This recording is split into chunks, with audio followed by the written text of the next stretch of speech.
Oui, donc allons à Sarlat pour ce 32e festival.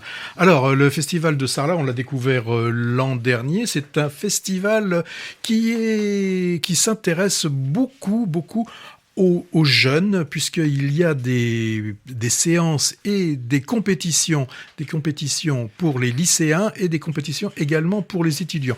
Il y a des jeunes qui viennent vraiment des 6 coins, j'ai bien compté, des 6 coins de l'Hexagone. Qui sont en spécialité de terminale de cinéma, en fait. Hein. Ouais. Alors, au festival de Sarlat, il y a une compétition. Alors une compétition qui est assez resserrée puisqu'il y a que 7 ou 8 films, avec des films comme Les Rois de la piste, Bâtiment 5, un film aussi qu'on voit dans beaucoup de festivals. Vincent doit mourir, film que j'apprécie particulièrement, que tu n'as pas encore vu toi Hervé, non, mais qui est vraiment là-bas. Ouais. Alors ça il y a la sélection officielle, donc 7 ou 8 films. On a un tour du monde. Alors là, comme son nom l'indique, ça nous permet de voir des films qui viennent un peu de toutes les régions du globe. Hein.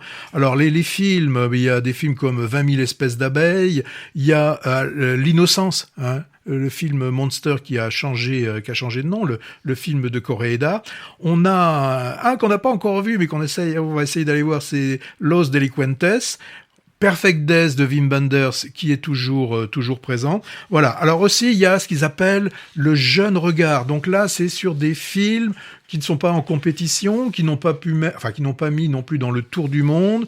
Alors on trouve des films comme un film qu'on a beaucoup aimé aussi, c'est L'Homme d'argile. Oui, c'est des premiers ou seconds films. Oui, c'est des premières réalisations.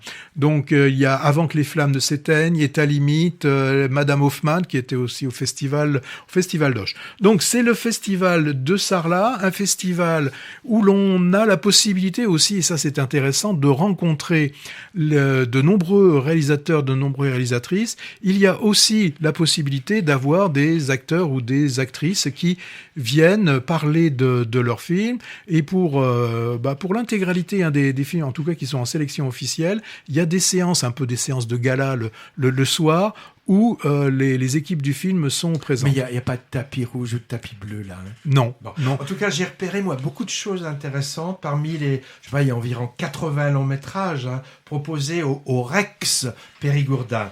Alors, on peut jamais tout voir dans ce type de rassemblement. Hein. Et même si on s'immerge totalement avec 5 films par jour, ce qui est de toute façon trop, hein, donc faut choisir, c'est-à-dire éliminer. Et comme il y a plusieurs films qu'on a vus déjà, car ils ont circulé dans d'autres festivals auxquels on a assisté, le travail d'élimination sera facilité. En tout cas, on s'en lèche d'avance les bobines. Je sais, la blague est déjà faite. Hein. Et tout ça pour partager nos découvertes avec vous ensuite.